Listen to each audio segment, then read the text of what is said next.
Hello everyone and welcome to a new episode. Today we are going to be working on my trusty BMW E28. It has been long overdue. We are going to take a look at the state of the engine. It is an area that we haven't really looked at yet, but it is important for me to know what the state of this engine is for the future.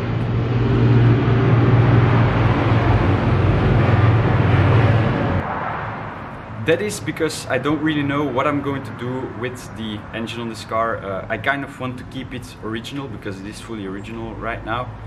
But I'm not sure that this engine is the healthiest example out there. So that made me thinking of maybe swapping the car with a bigger M20 or even an M30 to spice up the performance a little bit. So today's episode will be all about looking at the engine. We are going to adjust the valves because that might make it run a little bit smoother. We are going to do a compression test because that is going to give us a good idea of the health of the engine. And then we're also going to take a look at possible vacuum leaks and maybe the high idle issue. All of this is coming up on today's episode. So let's get to it. All my friends, yellow rider. The engine of my BMW is an M20b20. It is a 2-liter straight 6-cylinder engine with 146,000 kilometers on the clock, and it has been gathering spider webs for the past 5 years. That is basically everything I know about this engine. I have little experience with these engines, but the best way to learn is to just start working on it. And that is what we are going to do today. The first thing that I want to do is a compression test. So that means the spark plugs have to come out.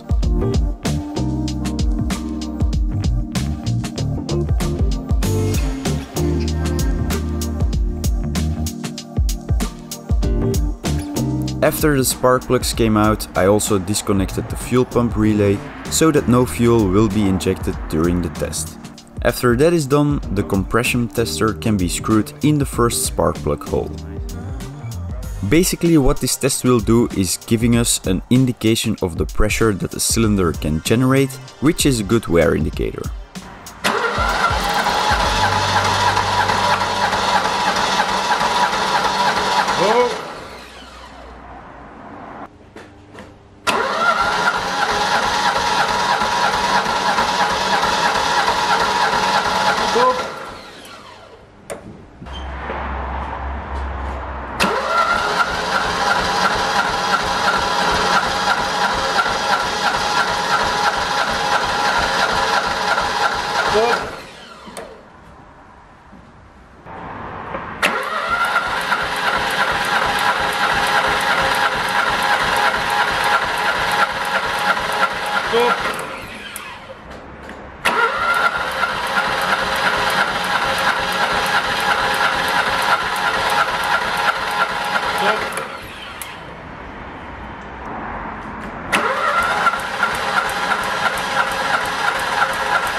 The values we got from the compression test are a bit all over the place. The individual values seem like they are normal to very high, but what worries me is that they are not equal at all. Also, a value of 200 psi seems a bit excessive to me, so it makes me wonder if my gauge isn't faulty or that there is oil in the cylinder. Another thing that we noticed after the test is that there is some white sludge on the oil cap, which is an indication that there is water mixed with the oil. But I am hoping that this is due to condensation because the car has been standing still for so long and not because of a faulty head gasket. Thibaut and me decided it was a good idea to check the valve flash on the engine since it might influence the compression values, so we are going to take off the valve cover and take a look at it.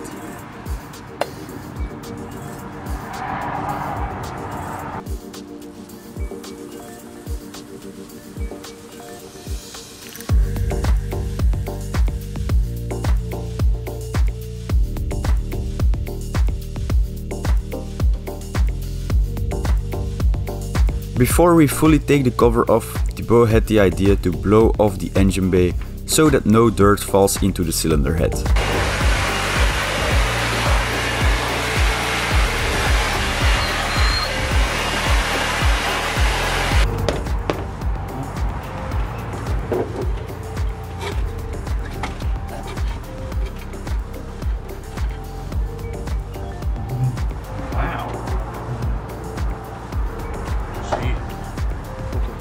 Hier netjes, hè?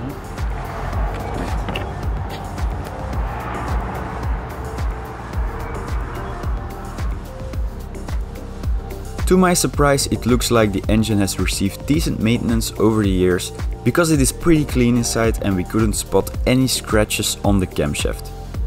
So now we are going to take a look at the valve flash. Valve flash is the clearance between the rocker arm and the valve when it is fully closed. For this engine to work properly, the clearance should be 0.25 mm. Due to elements like engine wear, the valve flash can become larger over time, resulting in a noisy engine, poor performance and excessive load on the valve train components. To measure if the clearance is okay, we are going to use a set of feeler gauges. By placing it under the rocker, we can determine if the clearance is okay by feeling if the gauge fits firmly between the rocker and the valve. And on this engine, this is definitely not the case, which means that the valves need to be adjusted. It is important to note that to do this, the lobe of the camshaft should be pointing down, because that is the point where the clearance is at its maximum. That means that between adjustments, the engine needs to be turned over so that the camshaft is in the correct position. To adjust the clearance, we need to loosen the 10 mm nut that holds down the eccentric.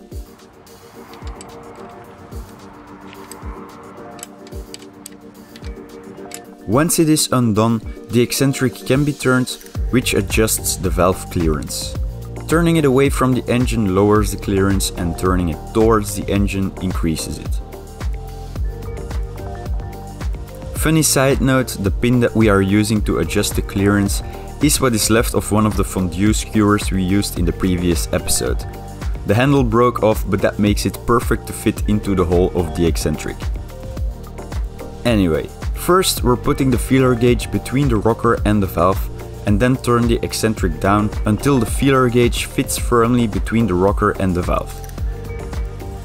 It should be tight, but not so tight that it can't be moved anymore.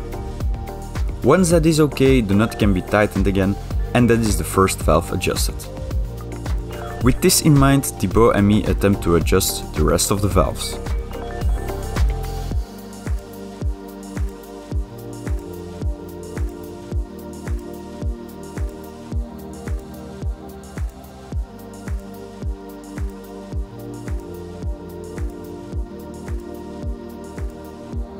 While Thibaut was finishing the last valve, I gave the valve cover a quick clean.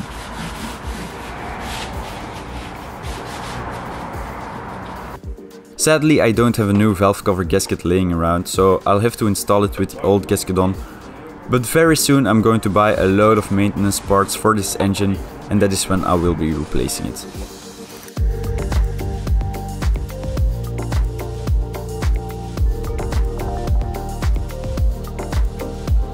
With everything back installed, we are going to start the car to see if it is running any smoother.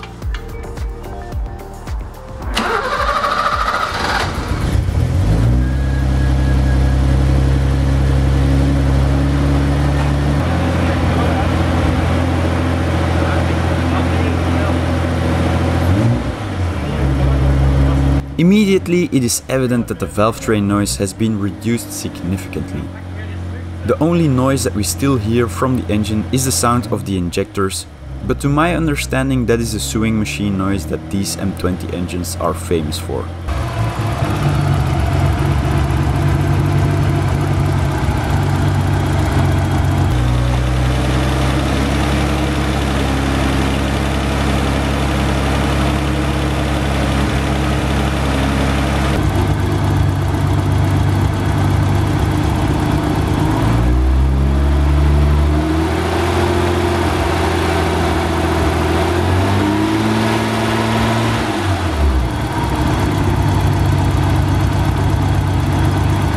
Now we are going to do another compression test to see if our valve adjustment has influenced our compression values.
The new values are pretty good for an M20 engine, which is a satisfying result. So it seems like the engine is in better shape than I thought it would be, which is a pleasant surprise. I didn't expect it to be this healthy. So that means we can keep it in the car for now, and I don't need to invest in another engine, which is actually great news, which means that I have more money to put into the Golf and stuff. So yeah, that's great. What we need to do now is do something about the exhaust system, because as you guys could hear, it is quite loud, and that is because there isn't a rear muffler on the car. To pass technical inspection, it obviously needs a muffler. So I think now I'm going to put the BMW on the lift so we can fix that issue.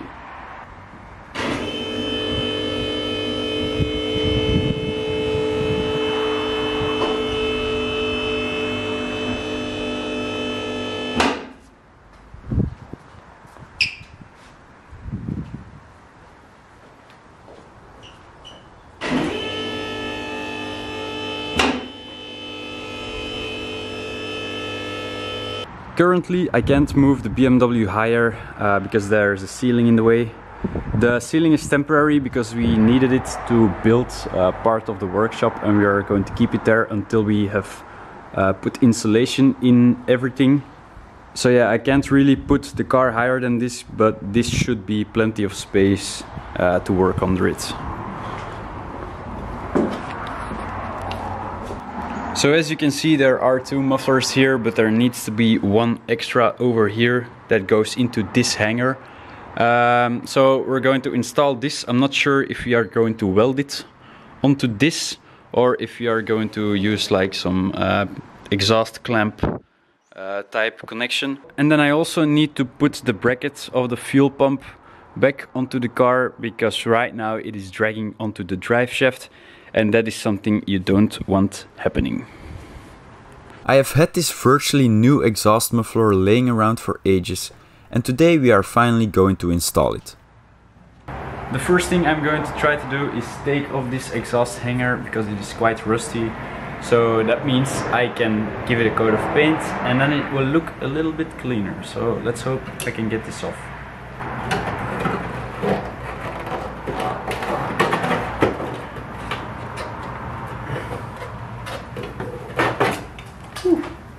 Okay, that wasn't so bad. I removed as much rust as I could with a wire brush and some sanding paper, and then covered it with a rust inhibitor that later will serve as a base for a coat of paint.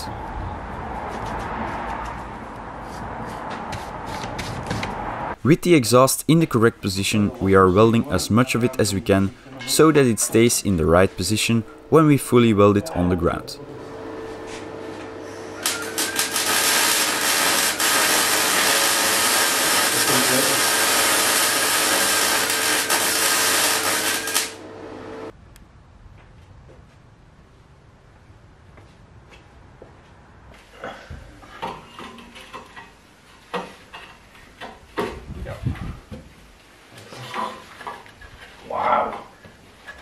The fitment is pretty good, and the rear exhaust clamp is not even installed yet.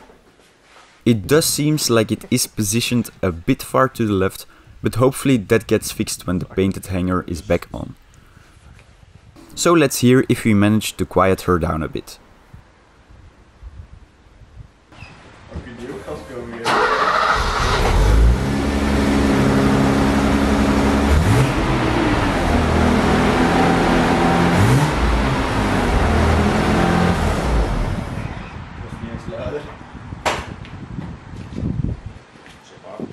It is already quite late, so the guys and me decided to call it a night before my neighbors are going to kill me.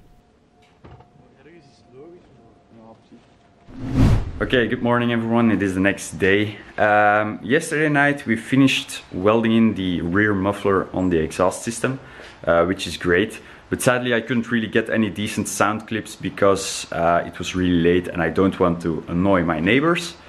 But we'll do that later. The first thing I want to do right now is put this bracket back on, because yesterday I took this off and I painted it, but the paint wasn't dry when we finished the rear muffler. So that is the first thing we are going to do now. And I also want to do some work to the engine, because I want to take a look inside the cylinder walls with a tiny camera that I have. And then I also want to check if there are any vacuum leaks, because that might still be the case.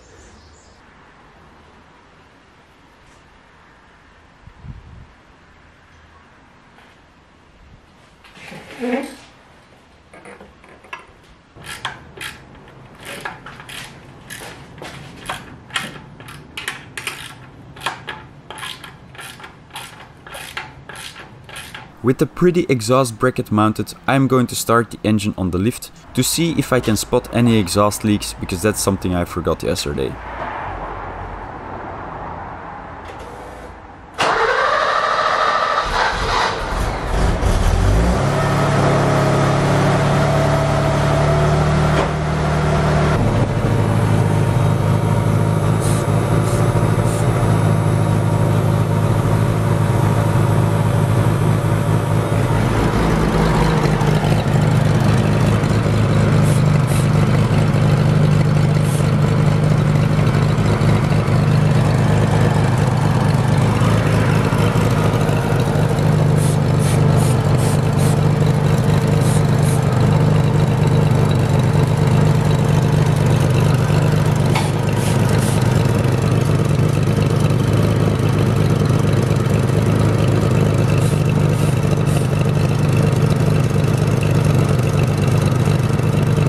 It looks like this part of the exhaust is leaking quite badly, but that's not really an issue, because in the next episode we do on this car, the whole exhaust system has to come off again, and then we'll take care of it. I might also take a look at the clamps over here, because it looks a little bit haggard like this, and I can't stand having two different clamps on each pipe. So that is something we'll address next time as well. For the next thing I want to do to the engine, I'm going to take out the spark plugs yet again, because we are going to take a look inside of the cylinders. I have bought this tiny camera when I was buying a second-hand engine for my Golf. It has a built-in light which makes it perfect to look inside engines to inspect their cylinder walls.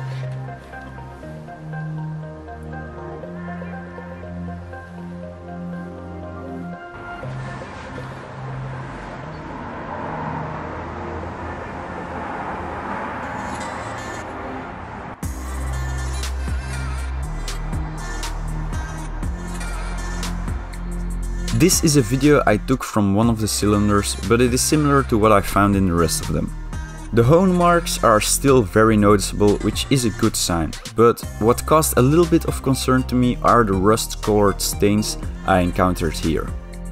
My guess is that this is light surface rust that developed when the car was standing still for a long time.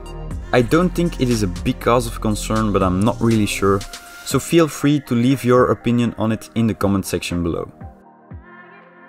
After this, I took a moment to hunt down some vacuum leaks with a can of brake clean, but I couldn't really spot any major leaks.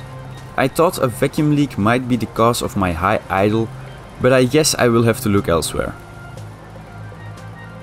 There is an idle control valve on the intake, so I'm going to take that off to check if it is clean inside.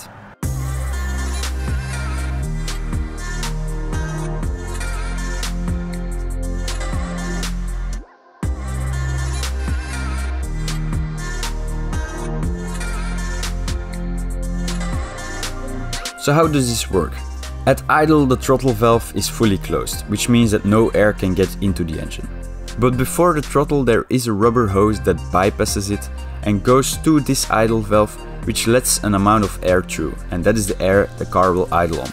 The amount of air that this valve lets through is what will influence our idle, and it can be adjusted by turning this screw at the end. The valve itself looks in okay shape, so we are going to reinstall it with a bit of liquid gasket to make sure that it is properly sealing.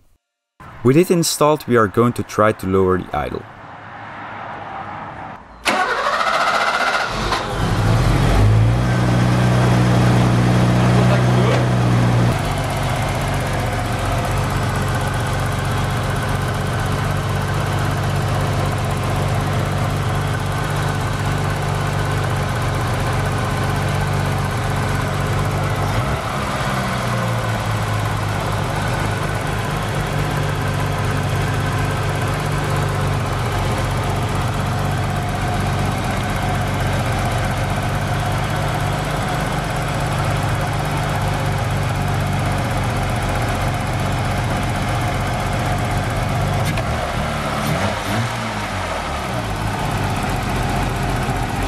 After also fiddling with the throttle linkage a little bit, we lowered the idle as much as we could, but we are not sure that it is low enough since the rev counter is broken.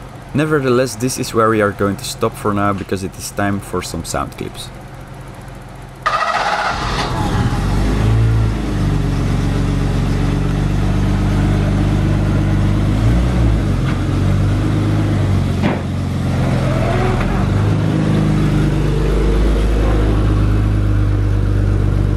No.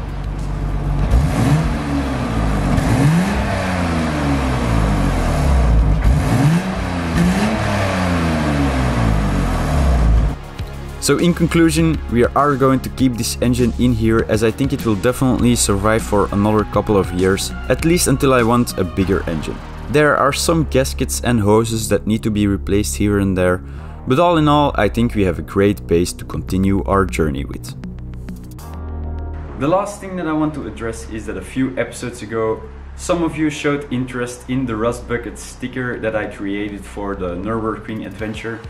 So I am pleased to announce that I finally made a store where you can buy these stickers alongside with this t-shirt and a white version of this, and then also a BMW E28 sticker. So if you feel like supporting the channel more than just by watching, you can check out the store, and if you feel like buying something, I will be eternally grateful. So that is it for this episode. Thank you so much for watching. I hope you enjoyed, and until next time.